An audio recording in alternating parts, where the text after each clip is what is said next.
Hello everyone, welcome to our YouTube channel. आज हम देखने वाले हैं थर्मोडायनामिक्स का नेक्स्ट टॉपिक रेफ्रिजरेशन। रेफ्रिजरेशन अगर हम वर्ड सुनते हैं तो हमें पता चलता है कि फ्रिज हमें नज़र आता है। रेफ्रिजरेशन का इफेक्ट क्या, रेफ्रिजरेशन का मीनिंग क्या होता है? तो बेसिकली जो भी ऑब्जेक्ट है उसको कूल करना। ओके, तो कूल जो ऑब्जेक्ट को है हम दो तरीके से कर सकते हैं। एक को उसको ठंडा करेंगे या फिर उसमें से हीट को निकाल देंगे। तो थर्मोडायनामिक्स का जो कंसेप्ट है, इसमें जो रेफ्रिजरेशन है, this is nothing but the conceptual diagram for your refrigeration, okay, for the thermodynamics purpose. Okay, so basically हम डायरेक्टली वो डिवाइस नहीं देखेंगे। तो इसका जो लेआउट है हमारे लिए जो इम्पोर्टेंट टॉपिक है और इम्पोर्टेंट पार्ट है उसका, वो देखने वाले हैं। सो यहाँ पे अगर हम देखेंगे तो मैंने जो दो रीजन होता है, एक होता है हॉट रीजन और एक होता है कोल्ड रीजन। कोल्ड रीजन मैंने ब्लू कलर से दिखाया है और हॉट रीजन को मैंने रेड कलर से दिखाया है। सो बेसिकली इसमें जो मेन कंपोनेंट होता है वो होता है कंप्रेसर।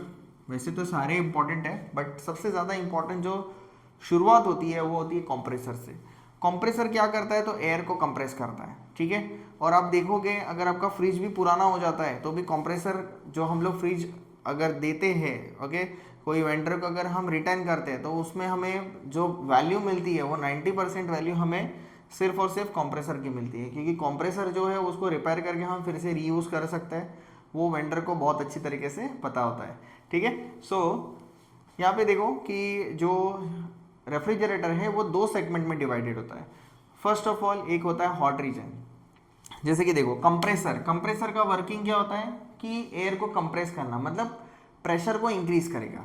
तो ये प्रेशर को इंक्रीज करेगा मतलब क्या होगा कि इसमें से जो एयर है वो हाई प्रेशर एयर यहाँ से पास होगी, और ये जो है वो हॉट रीजन है। यहाँ पे कंप्रेसर कंप्रेस भी करता है और उसमें टेम्परेचर भी क्या हो जाता है, एयर का इंक्रीज होता है।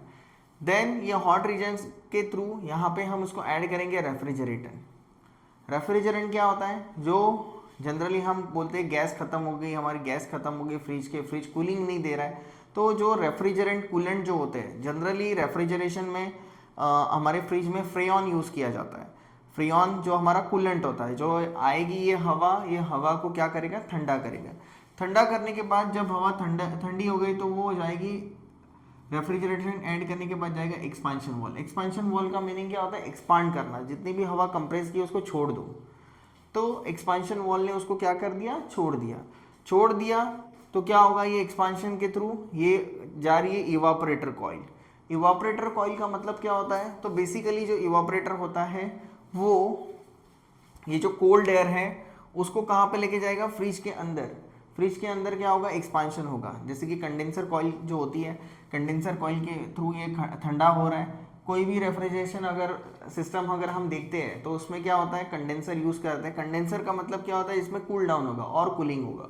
तो ये कूलिंग से एक्सपांड हो गया, एक्सपांड होके इवापोरेटर कॉइल से ये जो है फिर से जो कूलिंग इफेक्ट देगा रेफ्रिजरेशन को, कूलिंग को हम यूटिलाइज करेंगे और जो भी गैसेस है फिर से यूटिलाइज हो जाएंगे और कहाँ पे चले जाएंगे, कंप्रेसर में। तो इस तरह से ये क्या होता है, साइकिल जो होता है वो चलते रहता है। अभी देखो इसमें हमने क्या किया हुआ है, तो हमने यहाँ पे ये जो रेफ्रिजरेटर है ये हीट इंजन के रिवर्स डायरेक्शन में काम करता है।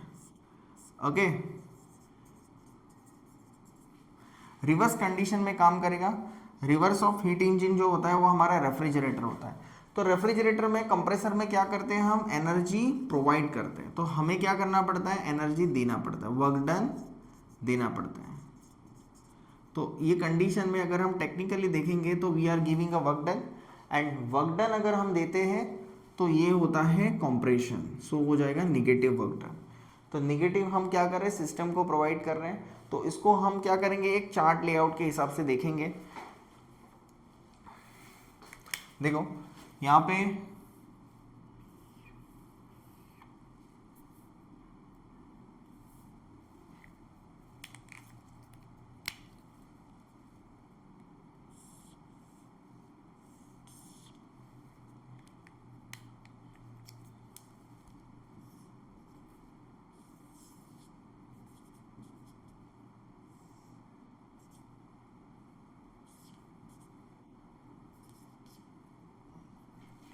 हमने वर्क डन इसको प्रोवाइड किया।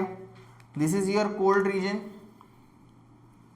इधर से हीट जाएगी QC, इसका टेम्परेचर है टू, देन यहाँ से जाएगी QH, ओके, और इसका टेम्परेचर जो रहेगा TH, okay. So this is nothing but what, your refrigeration cycle. अभी ये पर्टिकुलर रेफ्रिजरेशन साइकिल में अगर हम बात करेंगे तो हम वर्क डन प्रोवाइड करें, तो वर्क डन का कंजम्पशन, वर्क डन कहाँ पे यूज होता है, कंप्रेसर में, और कंप्रेसर का वर्क डन क्या आएगा, निगेटिव आएगा। सो निगेटिव कंप्रेशन के यहाँ पे अगर हम जाते हैं तो देखो ये दोनों ऐड होके एक बन रहा है, तो इसको हम कैसे रिप्रेजेंट करेंगे, बाय, देखो QH बना है किसको लेके, ये दोनों को लेके, तो ये बन जाएगा W plus QC, okay. So आपका W क्या आएगा, W is equals to QC minus QH minus QC, ये यहाँ पे आ गया, यहाँ पे शिफ्ट हो गया, ओके। सो अगर हम इसको टेम्परेचर के फॉर्म में देखेंगे तो ये QH TH से बिलोंग करता है और QC TC से बिलोंग करती है। यहाँ पे हमने हीट इंजन में निकाला था एफिशिएंसी, बट यहाँ पे क्या है, कोएफिशिएंट ऑफ परफॉर्मेंस। क्या होता है, कोएफिशिएंट ऑफ परफॉर्मेंस। सो ये जो कोएफिशिएंट ऑफ परफॉर्मेंस क्या होता है, तो जनरली कोई भी चीज को अगर हम वर्क डन देते हैं तो वहां पे एफिशिएंसी नहीं निकाल रहे, हम आउटपुट नहीं निकाल रहे, हम लोग क्या कर रहे हैं, उससे काम करवा रहे हैं। तो इससे मैं काम करवा रहा हूं, क्या कर रहा हूं, देखो कूलिंग इफेक्ट कैसे आएगा, तो मुझे जो है यहां पे क्या आएगा, देखो यहां पे आएगा कूलिंग इफेक्ट, कूलिंग इफेक्ट और refrigeration effect upon cooling effect और रेफ्रिजरेशन इफेक्ट, और हम क्या दे रहे हैं उसको, वर्क इनपुट। क्या दे रहे हैं, कूलिंग इफेक्ट, रेफ्रिजरेशन इफेक्ट, और क्या दे रहे हैं उसको, वर्क इनपुट।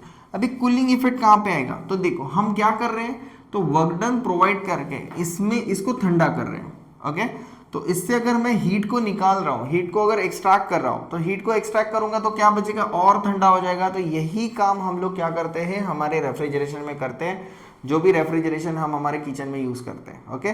चीज़ों को ठंडा रखने के लिए, फ्रेश रखने के लिए जो रेफ्रिजरेशन यूज होता है, उसके अंदर का जो वर्किंग प्रोसेस है, this is your working process, and technically in the technical form the thermodynamics का जो कंसेप्ट है वो यहाँ पे आएगा। तो कोएफिशिएंट ऑफ परफॉर्मेंस को हम K से डिनोट करते हैं, कूलिंग इफेक्ट और रेफ्रिजरेशन इफेक्ट क्या होगा, वो हो जाएगा QC, हीट के बारे में देखेंगे, और वर्क इनपुट क्या है, W। तो QC क्या है, QC को एज इट इज लिख देता हूं, वर्क इनपुट क्या है QC के फॉर्म में, QH माइनस QC। तो कोएफिशिएंट ऑफ परफॉर्मेंस मेरा आ गया K is equals to QC upon QH minus QC, और इन फॉर्म ऑफ टेम्परेचर क्या हो जाएगा, K is equals to TC upon, इसके जगह पे आ जाएगा TH माइनस TC। नॉर्मली हम जो घर पे जो यूज करते हैं रेफ्रिजरेटर, उसका कोएफिशिएंट ऑफ परफॉर्मेंस है इसका 5। इसका कोई भी यूनिट नहीं होता है, बिकॉज अगर आप देखोगे this is nothing but the ratio of same quantities, ये भी रेशियो ऑफ सेम क्वांटिटी है, ओके। तो इसका यूनिट क्या हो जाएगा, कट हो जाएगा। तो इसका जो घर में हम रेफ्रिजरेशन यूज करते हैं उसको हम लिखेंगे, coefficient of performance is what 5, okay. 5 के अराउंड होता है approximately, okay. So this is the form of your refrigeration जो कि हमने देखा हुआ है। अभी इसमें ये exam point of view important है, एग्जाम में अगर रेफ्रिजरेशन आता है तो आपको ये डायग्राम भी इंपॉर्टेंट है, इसमें एरोस बहुत इंपॉर्टेंट रोल को प्ले करते हैं। कौन सा इफेक्ट लेना है, रेफ्रिजरेशन इफेक्ट आएगा यहाँ पे, ये हॉट रिजर्वायर, ये कोल्ड रिजर्वायर, तो ये क्या कर रहे हैं, हीट निकाल रहे हैं हॉट कोल्ड रिजर्वायर से और उसको हॉट रिजर्वायर को ही पहुंचा रहा है। तो ये सेकेंड लॉ ऑफ थर्मोडायनामिक्स का जो रूल है उसको क्या कर रहा है, तो उसके खिलाफ काम कर रहा है। बट ये जो वर्क डन है, ये वर्क डन उसको वो करवा रहा है। जब भी नेचुरल प्रोसेस के अपोजिट हमें जाना होगा तो हमें क्या करना पड़ेगा, एक्सटर्नली हमें वर्क इनपुट देना होगा। वो वर्क इनपुट कुछ भी हो सकता है, जैसे कि यहाँ पे वर्क इनपुट है, कंप्रेसर दे रहे हैं, ओके, उसके अगेंस्ट काम कर रहे हैं। तो ये अचीव करना जो है वो क्या होता है, विदाउट वर्क डन पॉसिबल नहीं है, ओके। सो ये जो एक्सप्लेनेशन है आपको समझ में आया होगा, आई होप, ओके। इसके रिलेटेड हम एक छोटा सा एक न्यूमेरिकल भी करेंगे, ओके। नेक्स्ट हम न्यूमेरिकल देखते हैं। अभी जो हमने थियरी देखा है रेफ्रिजरेटर का, देखो कार्नोट रेफ्रिजरेटर, कार्नोट एक साइकिल है, ओके, जिसमें हाईएस्ट एफिशिएंसी होता है, ओके। तो Carnot refrigerator operates between the 250 kelvin. अभी 250 केल्विन को हम कैसे सॉल्व कर, देखो 250 केल्विन टू 300 केल्विन, ओके। मतलब आपको पता है ये किसका यूनिट है, टेम्परेचर का यूनिट है, और कम टेम्परेचर है तो ये हो जाएगा हमारा कोल्ड रिजर्वायर, ये हो जाएगा हमारा हॉट रिजर्वायर। TSE और TH मिल गया। Calculate its coefficient of performance, okay. बहुत ही सिंपल सा क्वेश्चन है, 2 मार्क के लिए आता है।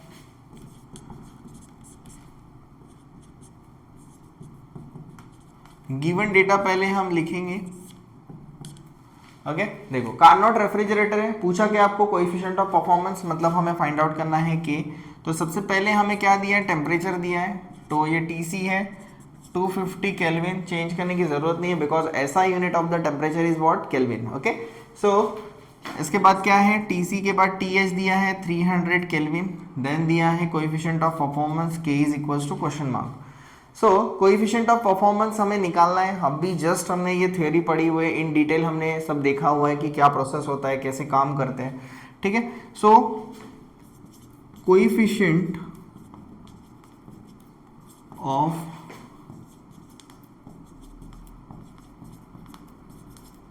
परफॉर्मेंस का जो फॉर्मूला होता है वो आता है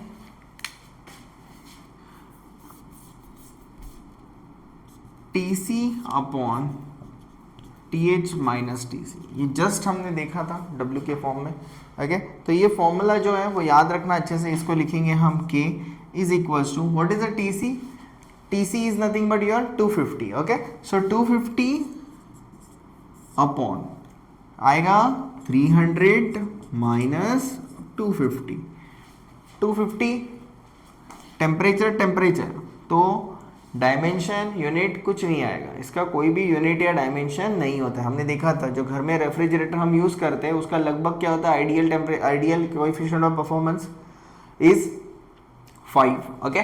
सो 250 अपॉन इधर हो जाएगा 50, तो 50 5 कैंसिल 5, तो K is equals to, okay. So यहाँ पे लिखने का तो कोएफिशिएंट ऑफ परफॉर्मेंस, ये स्टेटमेंट लिखना बहुत इंपॉर्टेंट है, कोएफिशिएंट ऑफ परफॉर्मेंस